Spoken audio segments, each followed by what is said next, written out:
हिजाब is not an essential part of Islam, कहीं से भी नहीं है। मुझे वो आयत कोई भी बता दे जिसमें हिजाब, बुर्का, अबाया, नकाब के बारे में बात की गई है। आप पहने, जिसको जरूरत है वो पहने, मैं क्यों पहनूं? ये औरत सही कह रही है, क्योंकि आप सल्लल्लाहु अलैहि वसल्लम ने खुद इरशाद फरमाया था कि पर्दा सिर्फ 3 औरतों पे फर्ज है। नबी सल्लल्लाहु अलैहि वसल्लम की बीवियों पर, नबी सल्लल्लाहु अलैहि वसल्लम की बेटियों पर और मोमिन औरतों पर।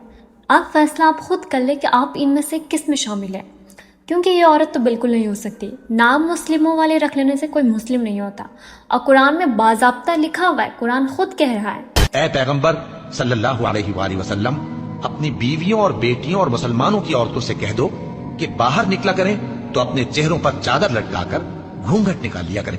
तो पर्दा कोई बोझ नहीं है, ये इज्जत का लिबास है, ये दबाव नहीं, ये कॉन्फिडेंस है, एतमाद है। जो औरत अल्लाह के हुक्म पर चलती है ना, उसे दुनिया के हुक्म की ज़रूरत नहीं होती। और हाँ, अगर आप वाकई ईमान रखते हैं ना, तो इस वीडियो को हर एक लड़की तक ज़रूर पहुँचाएं, चाहे वो आपकी माँ हो, बहन हो, बीवी हो या दोस्त। क्या मालूम आपके एक शेर से किसी का दिल बदल जाए और वो पर्दा करने लग जाए। जज़ाकल्लाहु खैर।